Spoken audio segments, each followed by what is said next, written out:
I'm John Travis in Novato, California on March 30th, 2020, talking to Richard Moss in where in Colorado? Are you Boulder? Boulder, Colorado, In yes. Boulder on the same day. And my recollections of how we met had something to do, were you with Brew Joy at one point? Well, Brew and I were associated for a while until maybe the late 70s. Yeah, it was in the late 70s. Okay. And you came up to Ralston White Retreat in Mill Valley, where we were Okay. doing a workshop. And I remember being so impressed with how this was still the era when there weren't many of us weird docs, and it was, we Yeah. stuck out like sore thumbs. And, kindred spirit.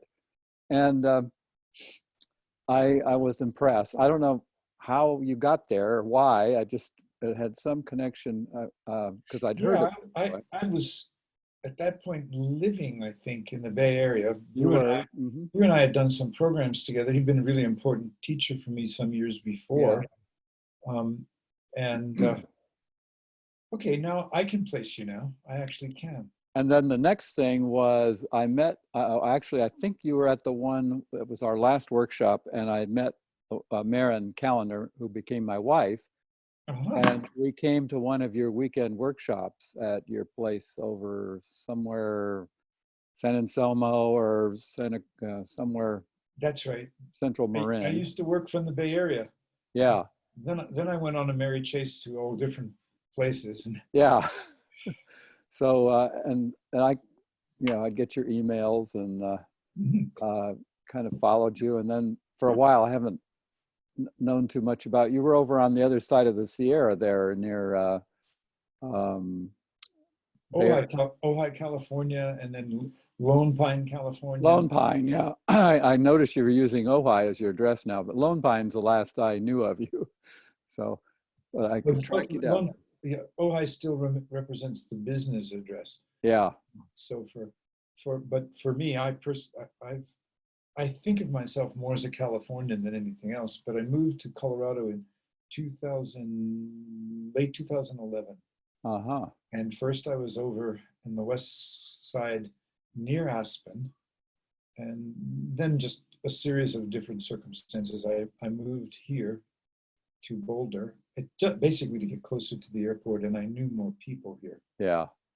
Yeah. And this has been my base now for the last, whatever that is, 8 years, 9 years. Yeah. No, 2015. So this has been my base for the last 5 years. Well, what I'd like to do, though, is for our viewers, whoever they will be in the future, to find out who you are and why, and what led you down the path that you've chosen. What you've done is well documented online, but it's the inner story, the oral history that I'm curious about, that I'm collecting, like beginning with where you were born, what kind of parents, siblings, birth order, how school was for you, that, what led you to medicine, blah, blah, blah. So take it away. Okay, well, to try to do that relatively succinctly, I was born in New York City in 1947, and my mother was a nurse, my father was a school teacher, and we moved out to the suburbs of Long Island. In those days, there was a potato farm rather, just off the backyard. And now there's chock-a-block houses everywhere. Yeah. I haven't been back there for How far out in Long Island? Like decades. Wantagh, Seaford. I went to the Levittown school districts. From there, I went to. I hopped around, but I ended up graduating from State University of New York at Stony Brook, which is also on Long Island. And it was a small liberal arts school that now it's a massive mega university. And so I studied anthropology. And I also took enough of the science requirements to go to medical school. And I wasn't truly called to medical school, but some people around our age will remember that there was the Vietnam War. Exactly. And so that was an automatic deferment. To tell you the truth, if I hadn't done medicine, I wasn't prepared for very much of anything in the world. I didn't have a family background with business or anything like that. And with my mother, a nurse, I'd been actually a fairly sick child. And So I had a lot of visits to doctors as a Ah, youngster. I start to remember those visits, maybe 4 years old, 5 years old. My uh-huh. mother wearing perfume and dressed up nicely. We're on a bus. We go to the doctor. He's this big guy with a white coat, and it took me years later when I actually was almost ready to stop in medicine because I knew deep down, I knew it wasn't my calling, but I'd gotten to the Bay Area where I did my internship and then started a residency in psychiatry and then decided that's not what I wanted. Let me back up for a minute. Did you have any siblings? So your mother was a nurse and you had a lot of illness, but let's a little more on your childhood before we get to the professional training. Okay, so yeah, I have a younger brother, 13 months younger than I am. Oh, close. Mm. Yes, very close. And for that reason, our relationship was both good and difficult. And it's very good now and has been for a long time. But I wanted my own sense of a separate world, and he adored me and wanted to Ah, be part of my world. We were 1 year apart in school, and my parents made a mistake of advancing us a year, so that we both were quite young by the time we graduated school, each of us. And he mhm. went down a path to veterinary medicine. I went down a path to medicine. Interesting. The end of my little story about my understanding was, if you know a little bit about the Oedipal archetype, Yeah. where Oedipus win defeats his father and wins the love of his mother, not not realizing that's what he's doing. So I look back around the time I realized, this isn't my calling. Where am I going next? That's when I switched to emergency medicine, so I could do lots of rock climbing in Yosemite Park, and I actually liked emergency medicine. But my insight was, oh, I see. I've won my mother's love, metaphorically speaking, and I've outdone my father by being a doctor and not a school Mhm. teacher. Even though when my father was the first in the family to go to university, get a college degree, being a teacher in the New York City school system, he went to City College, which was a really excellent school at that time and tough to get into. And being a teacher was a very noble profession. And he was exceptionally good at it. He was dearly loved. When he died, it was so interesting who we heard from. So, and I Mm. even ran into people who had been his students when I was at university at Stony Brook, one in particular, and another one later when I was in medical school. Oh, it was Simon Moss, your father. He was the best teacher I ever had. Wow. Really touching for me. Yeah. So the illnesses, did that affect your life much Oh, in your pretty early? significantly. My mother, they lived in this lower, this is the story as I understand it. They lived in the Lower East Side of Manhattan on a five-story walk up, and my mother wouldn't breastfeed in public. So shortly after I was born, she realized that she was um, walking down the 5 flights of stairs with a baby and a pram and whatever she had, and trying to go outside. But then, as soon as I was crying and needed feeding, she would have to go back upstairs. So after less than a week of breastfeeding, they put me on infant formula, and I became severely colic and allergic. And they called it celiac disease, which is not the case. I don't have and never have had celiac Mhm. disease. But I developed severe asthma. My father used to tell me the worst thing he can remember was when I was very young and they would rush me to the emergency room wondering if I'd still keep breathing. So, Wow. so I understand that in my early imprinting pre-verbally, and then um, that that there was a deep sense of unsafety at a bodily level. And my mother was a nurse, so she took excellent care of me. But then suddenly she was already pregnant with another son. So I'm sure it was exhausting for her. And the effect on me was that I never truly understood this level of a kind of an anxiety, a sense of being unsafe that would sort of haunt me all my life. Yeah. And then I really began to understand that that was, I mean, there are many reasons for people to be anxious, but that was a deeper kind of pre-verbal sense of unsafety And I compensated for it in all the ways we compensate for the dynamics of insecurity. You know, be smart, be competitive, Yeah.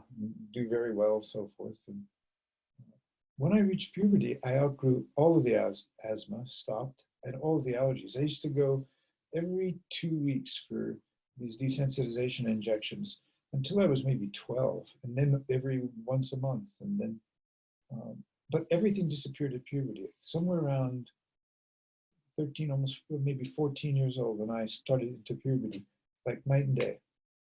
Wow. That's fortunate. My wife now has a 20-year-old daughter who's her youngest, who's quite asthmatic and and has significant allergies. And she said, "I wish that happened to Michelle when she Yeah. reached puberty, but it didn't." Mm. So then, where'd you go to med school?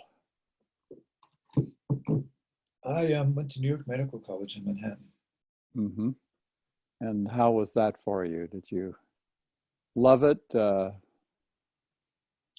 I was, John, a classic underachiever.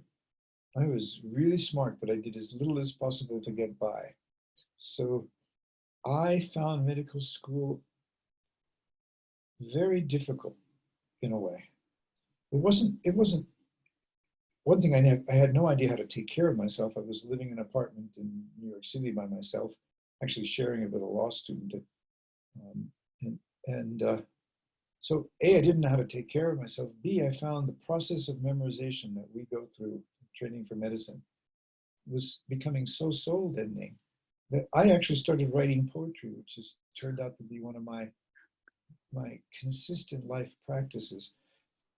At one point, I literally was walking up Fifth Avenue to school in the morning, and Dustin Hoffman got out of a taxi cab, and he was pretty famous at that point. He'd done Mrs. Robinson one, I can't remember, but also Little Big Man, and I looked at him. Tootsie probably was the one you're thinking of. Tootsie came later, or whatever. But he'd gotten an Academy Award for Cowboy, Midnight Cowboy, yeah. Yeah, Mm. and there I am walking up the road. This guy's maybe 4 or 5 inches shorter than me, and goes into Mount Sinai Hospital, and I'm just a few blocks north. At the school at that time was at Flower and Fifth Avenue Hospital, and so I walk in. I just said, "I'm wasting my life." I believe at that point I was a sophomore. I walked into the dean's office and said, "I just saw Dustin Hoffman. That man could really make a difference in the world. I'm just sitting here cramming my head with information. And where is it ultimately going to lead me? I'm not sure I want to continue." And the man wisely said, "Well, before you make a significant choice like that, we have some, analysts in training, who finish their residencies in psychiatry and so forth, or practicing psychiatrists who volunteer for medical students." And I began my first therapy in my second year medical school, which turned out to be very useful. Went on for a while. So how I felt about medical school, if I hadn't taught myself,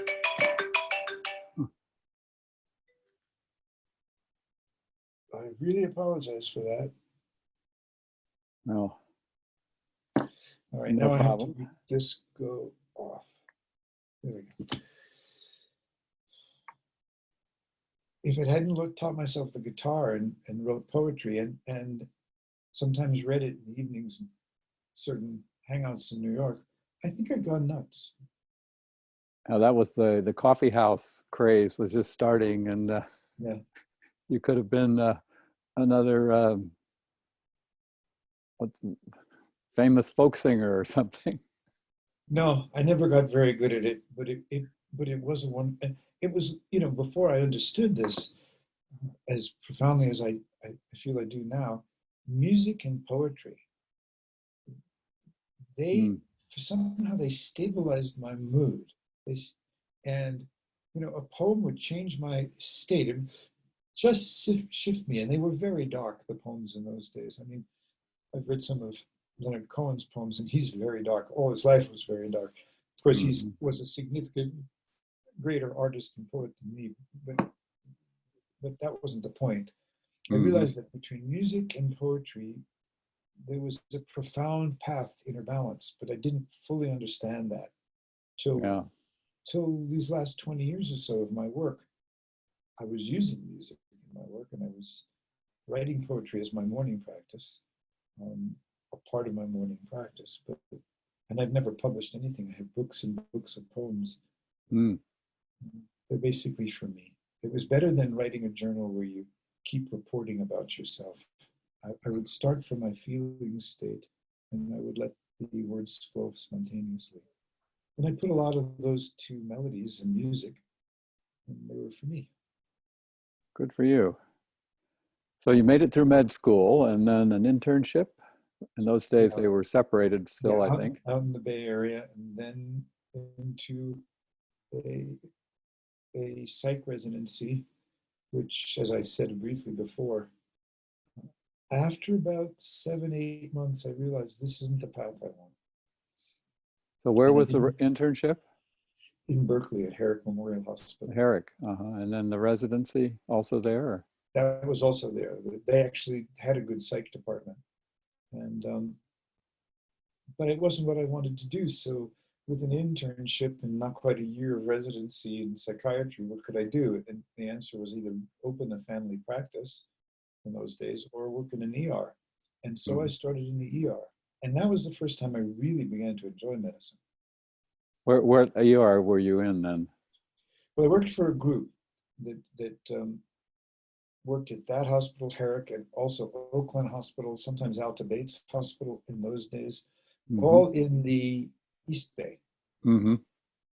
And and but medicine was different then, John. I don't know how our ages compare. I'm a couple years older. Yeah, well, I still remember then.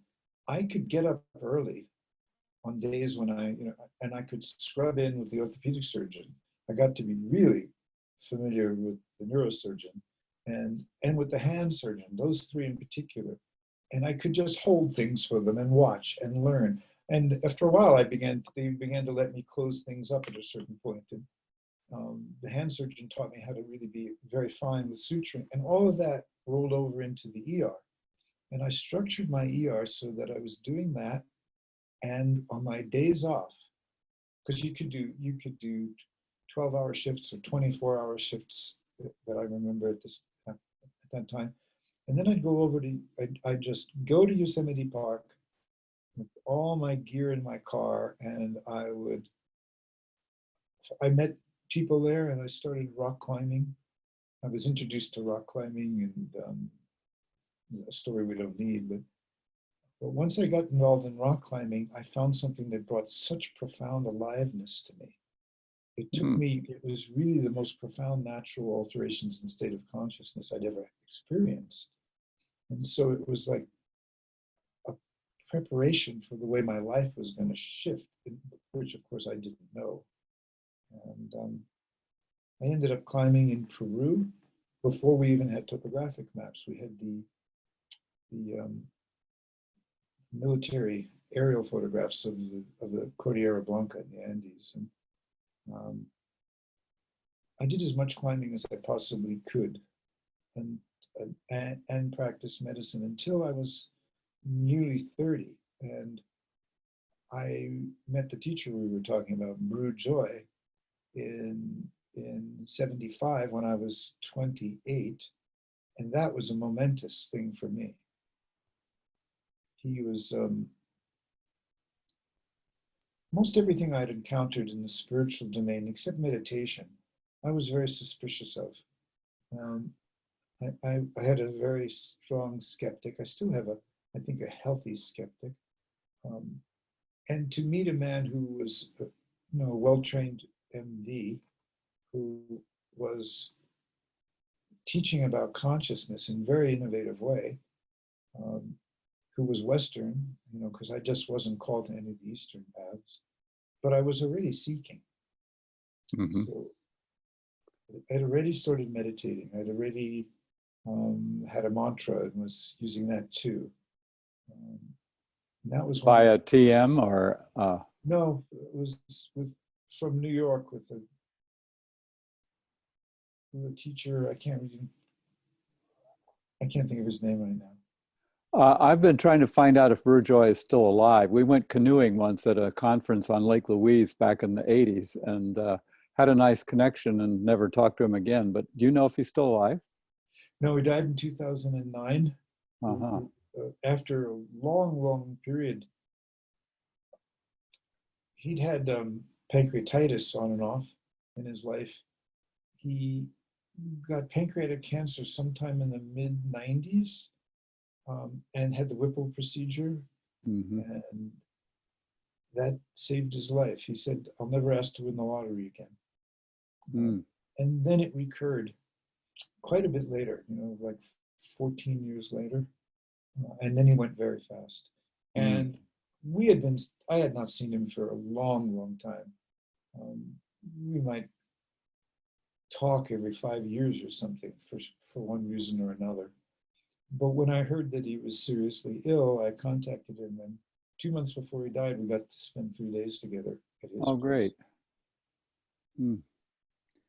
Yeah, he was a major figure in those days. One of my best friends had just come from, was it Sky Ranch? Was that the name of it? Sky High Ranch, right. Sky High Ranch, yeah. Bob Tollickson had just been there for a week and met me, and we became fast buddies. And his son is now chair of physics at Chapman University and was influenced by our connection. So then you met Brew, and how did you interact with him? Did you go to Sky High Ranch, or were you? I came back from climbing. I took a leave of absence to climb.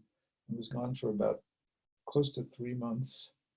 Came back, resumed my work, and one of my patients could overhear me between one examining room and the other. And when I went in to see her, a new patient in the clinic at Herrick Hospital, she said, "Where did you learn to practice medicine with so much love?" And I went, interesting. I said, it never occurred to me that I was doing medicine. She said, "I could hear you. I could hear how you listened, what you said." So she said, "This is someone you might really want to meet, someone's. And there's this weekend, or in 4 days at that point, there was a gathering at the Los Angeles Center for the Healing Arts, which you may be familiar with." Well, Brew was one of the speakers. Hal Stone and Jacqueline McCandless, she was an MD who later went on, a psychiatrist who later went on to be one of the first doctors to ask whether autism is metabolic. Hal Stone developed later on as well voice dialogue work with his second wife, Sidra. And I met Brew Joy there. They all spoke. And I talked to him just for a few minutes. I don't know how he got any data on me, but maybe through the woman patient who knew him. And I got a phone call. I got back from that weekend gathering at the Los Angeles Center of the Healing Arts, and it was Brew on the phone. In fact, I was seeing a patient, and in came the nurse and said, "Excuse me, Dr. Moss, but there's a Dr. Brew Joy on the phone would like to speak to you. Can you take the call?" So I did. And he said, "Well, I'm starting my first 2-week retreat." I said, "What is it about?" He said, "Well, it's about the heart chakra." I'd been part of a group called Seekers After Truth in the Bay Area, founded by a man named Claudio Naranjo, who's still alive. Oh, yeah. A Chilean psychiatrist. He's still around, huh? Yeah. And so we were meditating there and a whole lot of other things I don't want to talk about publicly. And so I'd been starting to dive in very deeply. And I also was familiar with Tarthang Tulku, who had the Buddhist center there. And I had gone to meditate at the Buddhist center quite a bit. So the Buddhist center in Berkeley. I remember when they opened that, they had a big celebration. And well, I actually was a guest and spoke at the opening celebration of up in Monterey of the big stupa and the new facility. But that was, so that was some of the little bit of Buddhist influence in my life. But Brew was the most important one because he literally initiated me into the awareness of energy, transmitting energy, sensing energy. And that was like another world. And if you hadn't been an MD, I would have dismissed it. And if I hadn't had actual direct experience of it, Mm-hmm. he made it, and it became so real to me that it became integrated into my life and work for decades and still is. Mm-hmm. So we're talking now from 75 when I met Brew to 2020. That's 45 years. 45 years, yeah. Yeah. Or 55. Nope, it's 45. Yeah, 45. Tricky math. So I met you in probably 79. What were you doing then after you met Brew? How did you were? So after I met Brew, I continued in medicine for another year or so, but I was getting up very early in the morning. I was meditating a good deal, and I began to use the energy work when I could, kind of surreptitiously. I had some very humorous experiences with that with patients in the clinic and in the ER. Hmm. And then one day I realized I'm not sure where I'm going with my life. I'll take a leave of absence. So I took a longer leave of absence, a 6-month leave of absence. And that was, I guess I was 29. And I had imagined I was going to return because I didn't, other than what Brew did, I had no model. Well, Claudio Naranjo, what he had done that I'd been part of, and I was young. I had really no model for going forward in something else. But then just around my 30th birthday, I had the experience that really, there have been many, many experiences since, and life is many things, but it was really a profound awakening experience. It just shifted me. It shifted my level of consciousness. It changed me utterly in a matter of weeks. And the full intensity of the experience was very, very difficult to cope with. And I remember calling Brew and having this astonishing response. He said, "Richard, I'm not gifted enough to help you with this." Hmm. In essence, I was on my own.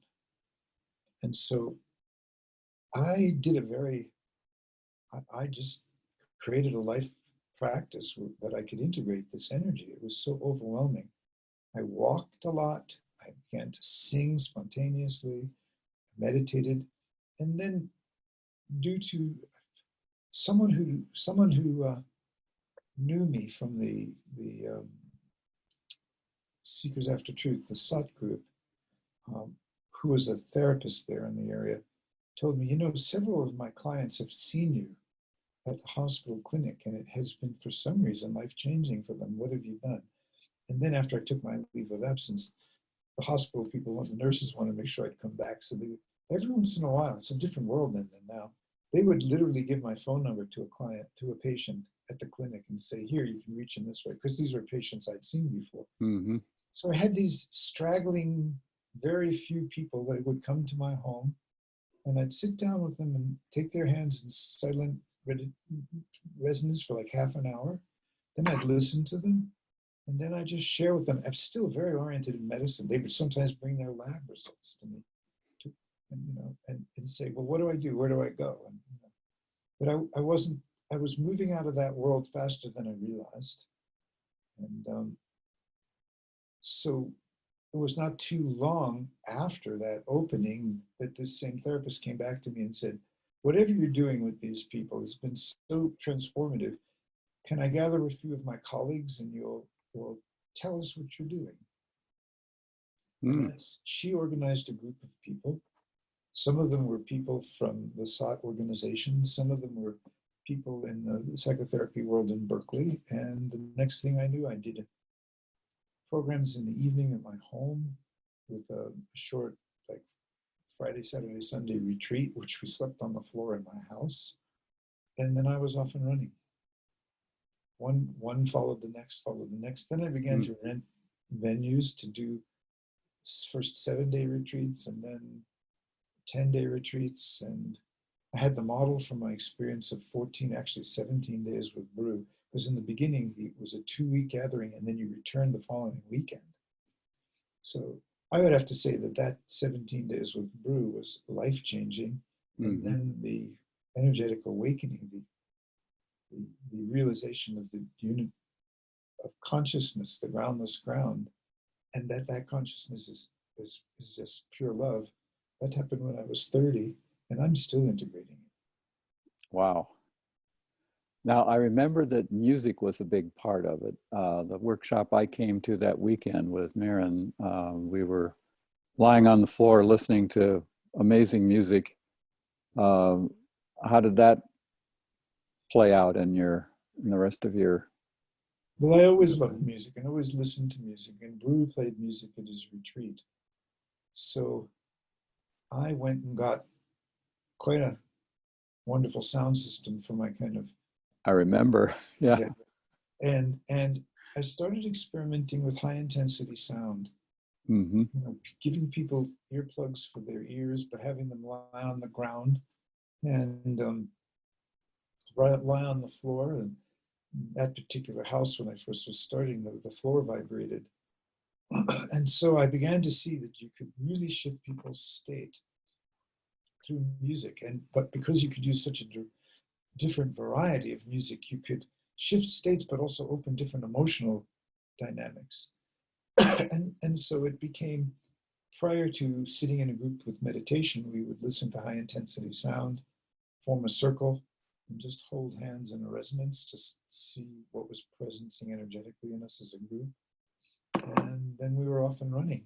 That was interesting too, because the more I did that, one, Tarthang Tukul invited me to the Berkeley Center to bring all of my equipment and do a weekend there for his people. So gradually my world, it just, I was doing very well in a very organic growth in the Bay Area. Eventually moved from the East Bay to the West Bay, to Marin County. Yeah, that's where you were when I did that weekend, yeah. And then you wound up in Lone Pine, or was there a place in between? Bru wanted to take time off after his first kind of intensive years. And he called me and said, would you take over the lease on my place, Sky High Ranch? And I made a mistake. I was so enamored of him. And he was a very enchanting man, charismatic, and quite an energy. And I agreed, and it disrupted the natural organic growth of my work in the Bay Area. But some people came with me from the Bay Area. So, and they came on a volunteer basis, just their expenses covered. And I had to start in an environment where I didn't have local people. You know, the Bay Area and Sky High Ranch are a long distance apart, about a 400-mile drive, I think. I've forgotten where it was, in New Mexico or Arizona? No, it was Sky High Ranch was on the east slopes of the San Bernardino Mountains in Southern California. Oh, okay, it was California. Yeah, so it was the high desert in Southern California. Yeah. But long story short, it was also the parting of ways with me and Bru because he didn't honor some of the commitments he made to me. I went out on a limb, came down there, but it launched me into an international, a national level of work, and then gradually an international level of work. And by the time I got down there, I'd finished my first book, The I That Is We. Yeah, capital I, like the I am, the I That Is We. And that was such a great title. I always remember that. Yeah, thank you. So it started. It wasn't a best-selling book because I'm too complicated a person to write in a simple way. And also the book itself, coming after such a depth of realization and not a whole lot of experience yet with teaching the new work. If you find the rhythm, and then you'll find the energy I was writing from in the book. But it still got around, and it started bringing people from other parts of the world. I left Sky High Ranch when the lease was finished. I didn't have any obligation anymore for him. I found a property in Lone Pine, California, which became, for me, my favorite place in the world. And then for 9 years, I lived off the grid, almost 9 years, lived off the grid in Lone Pine, California. And by that time, I'd then written 2 more books, and now they were getting translated into foreign languages. And I was beginning to go overseas to teach from time to time. And that takes me somewhere into the mid 80s, late, it's 86, 87, around there. And I stayed in Lone Pine till 89, from 82 to 89, 8, 9 years. And then I, again, dislocated my life with something that was growing very organically for other reasons. And I've been a perambulant, I've been teaching all over the place without a real anchor or center of my own now since around 1990. I had one brief outing with a property in Texas, but that wasn't ready to happen. So it sort of launched me out into the world. And then my work began to be primarily, even more than North America, in Europe. And then eventually into Argentina and Australia, but primarily Europe. Yeah, I noticed you live in Europe half the year, don't you? Or not quite half, but maybe 4.5, 5 months of the year. And where specifically? Most of my long retreats are in France. Winter in the south of France, in the summer in Switzerland and France. In fact, I doubt anything will happen this summer. So you're not actually a residence there, but you're doing retreats. So you're there. No, I travel back and forth. Mm-hmm. I travel back and forth, and I have been, and I was just gloriously fortunate. Again, there's some things in life just happen so naturally.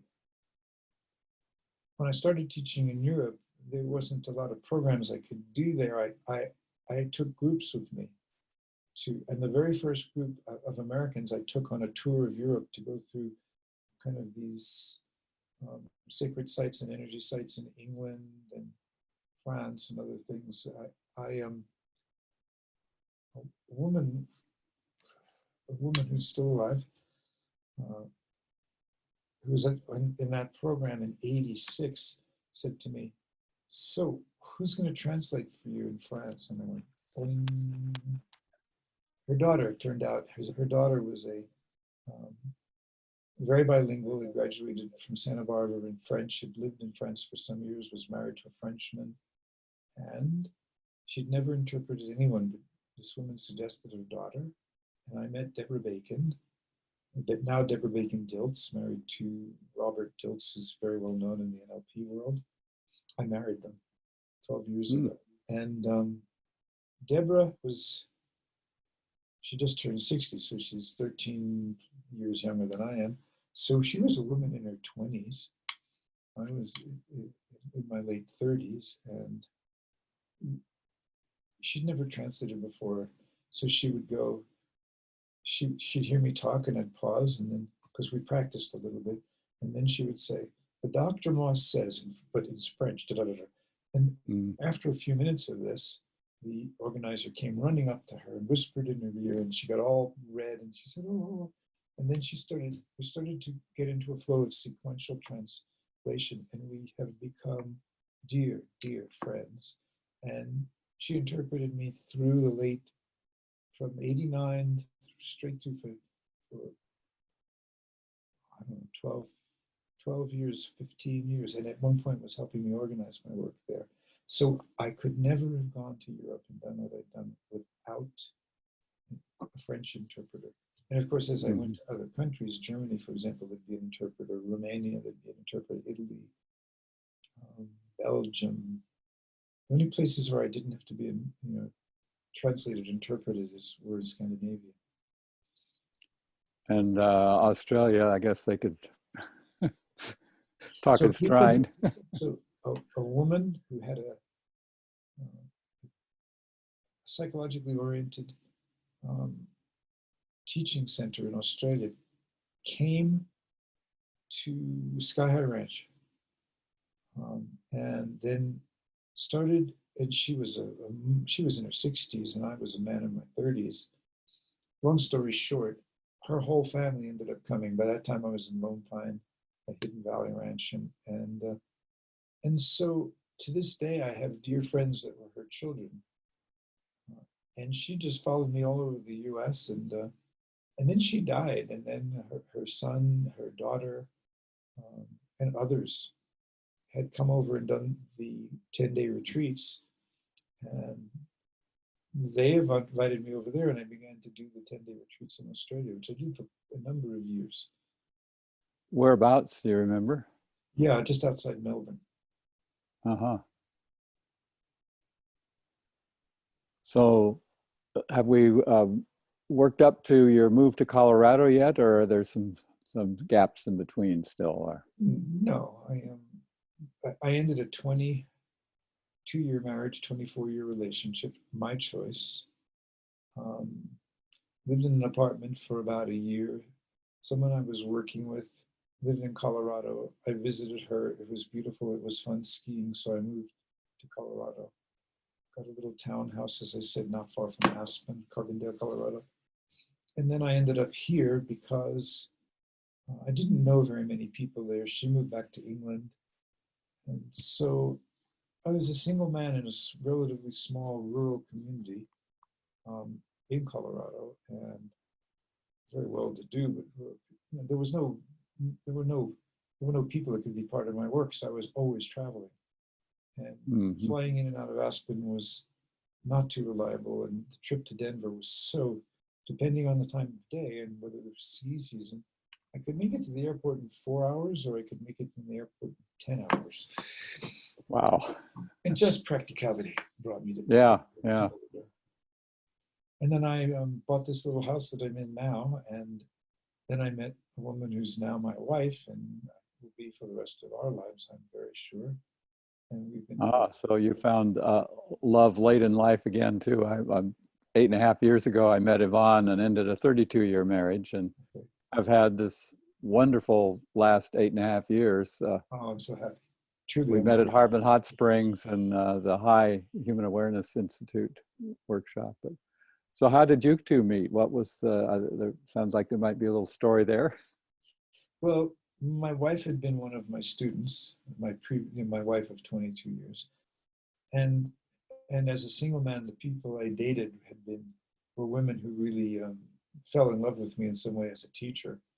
And I knew somehow, I always knew in my gut what relationship was right or not, but even if I tried to pursue it a bit. And so when Kathy came into my life, she'd never worked with me and had never heard of me. And she'd been on a 20-year path of her own through Buddhism, shamanism, and the Diamond Logos work of that's based in the Bay Area. Yeah. And she's a very dear friend, and helps Faisal. I don't know Faisal's last name, but Hamid Ali and Faisal were the founders of Diamond Heart, Diamond Logos. Then they went their separate ways, and Kathy went with Faisal. They were Kuwaitis, and the funny part about looping that back is that when I was in the early 70s in Berkeley with the Seekers After Truth group, there in my mid-20s, Faisal and I and Hamid Ali were all in the programs with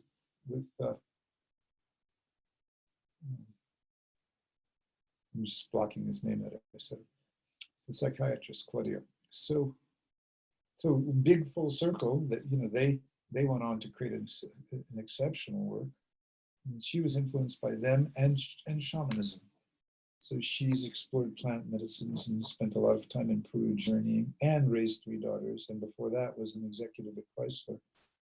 So we were introduced by someone who knew my work very well that lived across the street from her. It happened to be in Boulder, Colorado. So when I moved here, that person said, "Richard, would you like to come to dinner? I was thinking of inviting someone." And I went, "Are you setting me up?" And she said, "Well, maybe." And that's what happened. It worked. And that was how long ago? Well, I guess we met in 2015 and just were intermittently seeing each other till she had a dream vision. And she says that we hadn't seen each other for 6 months. And in the dream vision, which woke her up out of her sleep and continued when she woke up, we were sitting just next to each other, just sitting. And this energy started moving between our hearts, and it got bigger and bigger and bigger. And it started filling the room. And it woke her up, and she could feel it circulating, see it circulating in the room. And then it went boom out into the world. And she said, well, what in the world is that about? I haven't seen Richard for 5, 6 months. He hasn't called me, you know. And a couple of days later, I called her. I said, do you want to have dinner? So from the moment she told me that vision, over a glass of wine here, she said the minute she was telling me the vision, she felt the energy start to circulate between us. But I was on a very interesting path in myself. Gradually, slowly, I began to realize this whole journey was, love was calling to me. I can tell you some anecdotes that could explain it. And I had reached a point where I had started to wonder what it meant to love love, as opposed to love a person in some transactional sense, but to love love with a person, love love with others. And it had not been a path I could follow with my previous wife. We kind of reached the limits of who she was and who I was. A very good person. And but we'd reached those limits. So I was sitting there with Kathy, and I just said to myself, I just heard a voice in my head say, is there any reason you can't say, is there any reason you can't love love with this woman? And immediately the answer was no. And that's when I felt that energy move. And it's never stopped, and we've begun to work together, which for me is, it's complex, but it's a new stage of my own development. Because two people working together can complement each other, or they can work out of the energy of the relationship itself. And now I've had 45 years, almost 40, whatever, 3 years of doing what I've been doing. And she had a very different path and had private clients, but never taught in front of groups. So it's been melding gradually. And I've had to have a lot of trust in who she is, which is absolutely, for some people to sit in front of a group of 70 people for a 10-day retreat, and I've never been in one of those retreats with me, but at a certain point we launched Set Side by Side like that a couple of summers ago, and she had the courage to do that, and I just trusted her and had faith that what was circulating between us would be meaningful to people, even if she wasn't as experienced or as articulate in teaching these dimensions as I was, just because of different life experience. And so it's a slow process, but it's very, very rich. Beautiful. So yeah, we'll see where it goes. It's fascinating seeing the arc of your life unfolding and wondering where it'll go next. I hope we'll both keep going. Yeah, I'm sure it will keep going. In this kind of work, there's no retiring. It's just, I begin to notice that I tire more easily, that travel's more difficult, and that I have to pull back. But I made a very bad financial choice some years ago, and all the money I had accumulated and saved, I actually lost. So I really don't have a whole deep retirement. I have a few years that between what she has and I have, but I have to now see myself continuing to work in some way that generates income. And I would love to be sharing this work.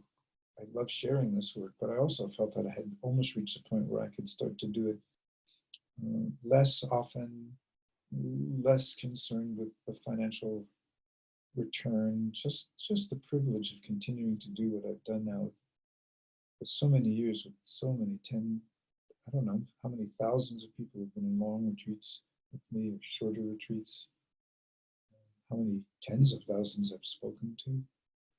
So it is a new phase of life.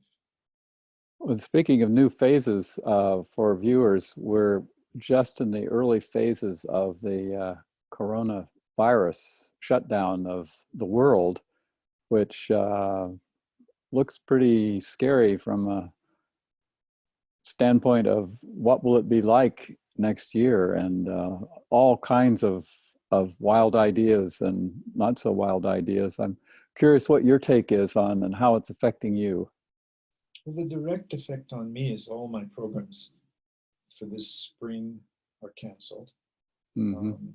I'm making my fees for private clients lower because for some of them, they're stressed, as am I. Not in the short term.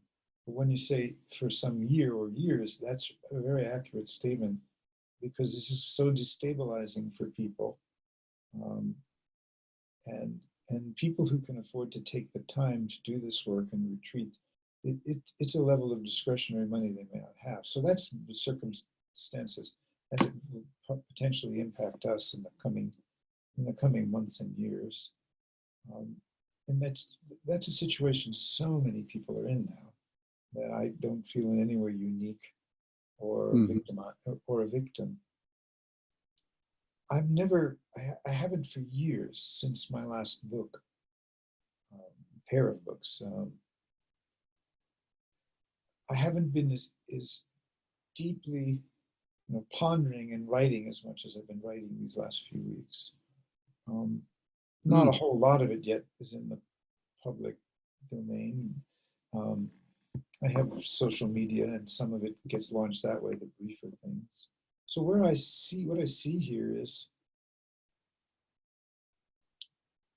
it's an acceleration of the necessity for us to know how to ground ourselves in something that isn't just the situational circumstances, a deeper ground in consciousness itself. I also see that I learned today that people are at 7 or 8 o'clock at night in Spain, Italy, France, Belgium, I don't know how many other European countries, are leaning out their windows and just applauding the healthcare workers that are on the front line in this, and sending out basically prayers for everyone. I think that the older generation who is in power, both economically and politically, imagine will come out of this, and there will be some selective institutional changes globally. But I think it's the younger generation now that's really getting a sense just how profoundly unified we are, and just how interconnected and interdependent we are. And so I see it as a flexion point. Crisis means danger and opportunity, and translate the Chinese. The danger is, of course, what's happening. The danger is that people aren't fully grasping just how much each individual has to contribute to slowing this down enough that when people do need care, they can get good care. You know all this as well as I do as an MD. But the opportunity is going to be some changes, the ones that are possible. I don't think it's going to affect I don't know how much it's going to affect the malignant nature of capitalism, especially US brand, that goes out into the world. I think the US is really getting a chance, the world is really getting a chance to see the clay feet of our country. I mean, there's magnificent things about the United States, but there's also now with this current political climate and the paralysis of government, and the partisanship, it's so very deeply dysfunctional, and we weren't prepared for this, and we could have been. We went the opposite way. Now for 20, 30 years, due to profit motivation, hospitals have been shutting down anything that they couldn't really fill, and working more from the notion of a bottom line, certainly the last 20 years. And so we're short of beds, we're short of facilities. We're trying to, cities all over the country are beginning to try to activate some of those things, particularly New York and the Bay Area. And as you said, this is March 30th, I think, Yes. and we're only at the beginning. You know, Mhm. we're at 150,000 people that have been tested and found positive. We're at a death toll in our country that seems to be around a fatality rate of around 2% or a little lower, which is lower than we saw in China with the data we had initially. So it's going to be tremendously destabilizing. But I think that in the history of this country, we've gone through a horrible civil war. We went through a revolutionary war to create ourselves. So we have a history of coming back together after deep crisis that was World War I, World War II in particular, followed, you know, just prior by the Great Depression. So I think we have the capacity to come through this, but will we make some changes? Because the deeper problem, this is only the tip of an iceberg. The deeper problem is environmental degradation and global warming.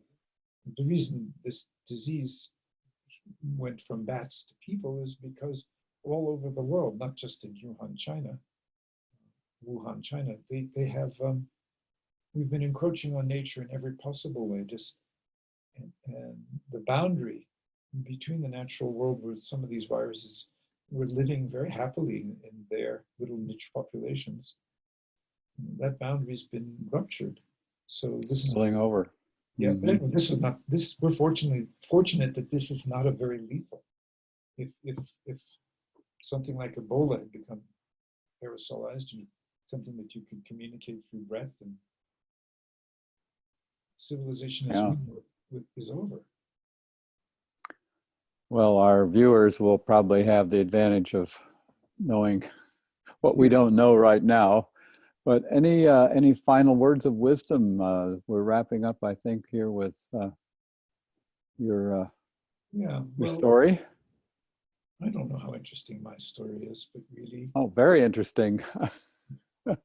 So, well, I think it just says, you know, we're all human. And when you see a spiritual teacher, you have to remember, no matter who they are, how advanced they may have been in their lives, you know, they get undressed at night and they use the bathroom and they're vulnerable and they age. And the Buddha didn't know what to do with women in Sangha. He was completely patriarchal. I mean, today, most people in the developed world, most men and women in the developed world have a better understanding of patriarchal psychology and what it's done to women than the Buddha did. And so what it means is that no one's ever finished. We may be finished in terms of some profound level of realization, but that has to be integrated into daily life. So I had a profound realization. It changed me utterly. And what have I had to do since then? Is slowly digest the ego structure that keeps going back into letting the mind run the heart, that keeps standing in an individualistic perspective that still identifies with a separate self, which functionally we all are, but spiritually we are not. And we will not survive unless we can start to move into profound intimacy with each other, which means we must start digesting everything inside of us that closes our heart to love. We have to move from the God of fear, whose bidding we've been doing now for a very long time, well, for millennia, for thousands and thousands of years. It's an oversimplification, but not a mistake to think that the reason we have global warming, the reason we have this coronavirus pandemic, the reason we have environmental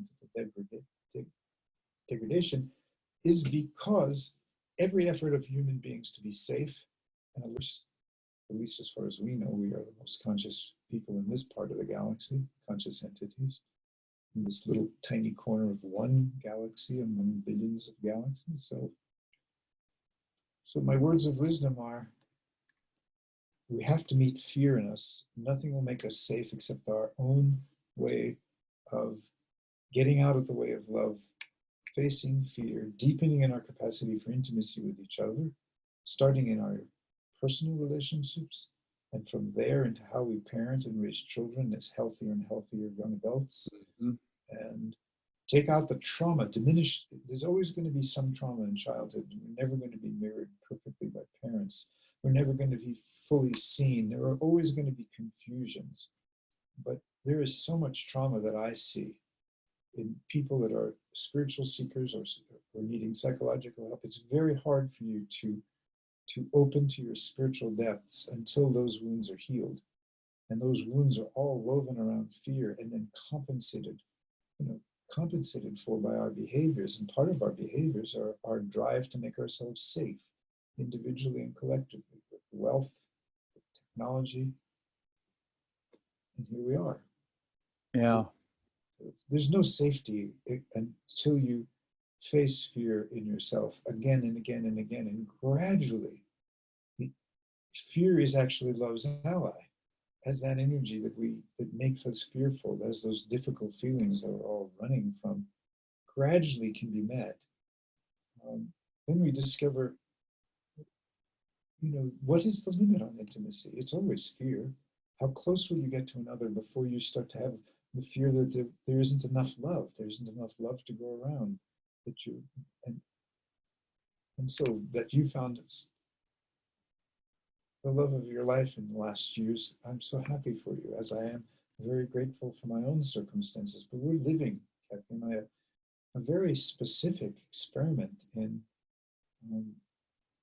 third consciousness, in relational consciousness. And we ask the question, what does the relationship want?